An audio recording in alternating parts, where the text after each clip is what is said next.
पेण तालुक्यातील खारेपाट विभागात भीषण पाणी टंचाईमुळे जनक्षोभ उसळला आहे।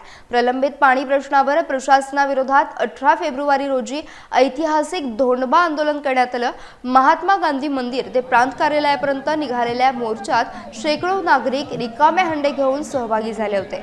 हेटवणे धरणातून नवी मुंबईला 24 तास पाणी पुरवठा होतो, मात्र स्थानिक ग्रामस्थ आजही तहानलेले आहेत। प्रशासनाने आठवड्यातून एकदाच पाणी देण्याचा निर्णय घेतल्याने संताप व्यक्त झाला।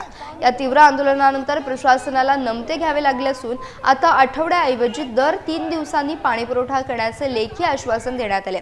या आंदोलनाला काँग्रेस आणि शिवसेना उद्धव बाळासाहेब ठाकरे गटाने जाहीर पाठिंबा दिला। धोंडबा देवाची वेशभूषा करून ग्रामस्थांनी प्रशासनाचा निषेध नोंदवला। या निर्णयामुळे नागरिकांना काहीसा दिलासा मिळाला असला तरी कायमस्वरूपी तोडगा काढण्याची मागणी होती। पाणी टंचाईच्या झळा फेब्रुवारीतच तीव्र झाल्याने पेणकर आता आक्रमक झालेत। खारेपाटातील या आंदोलनाने प्रशासकीय यंत्रणेला हलवून सोडलं असून सर्वत्र चर्चा रंगली आहे। सर्वांनाच एवढी पोट गिळक आहे की खारेपाटामध्ये पाणी मिळालंच पाहिजे, तर मग हे पाणी मिळत का नाहीये? धरणामध्ये पाणी मुबलक साठा आहे। अगदी धरणाची लेवल मेंटेन करायला शेवटच्या महिन्यांमध्ये पाणी हे सोडायला लागतं।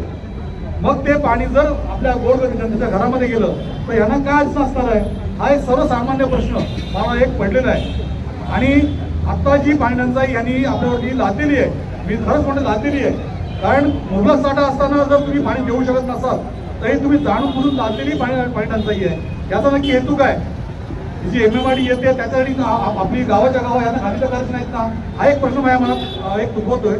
आणि जर आता 3 दिवसात लोक पाणी जसं आहे तसं वापरतात आणि तुम्ही 7 दिवसात ते पाणी देताय, तर याला कुठेतरी वाचा फोडण्याचं काम या खारेपाट संघटनेने मांडलेलं आहे। आणि शिवसेना तालुका प्रमुख म्हणून शिवसेना उद्धव बाळासाहेब ठाकरे पक्ष तालुका म्हणून मी या आंदोलनाला जाहीर पाठिंबा देतो आणि सक्रिय पाठिंबा देतो।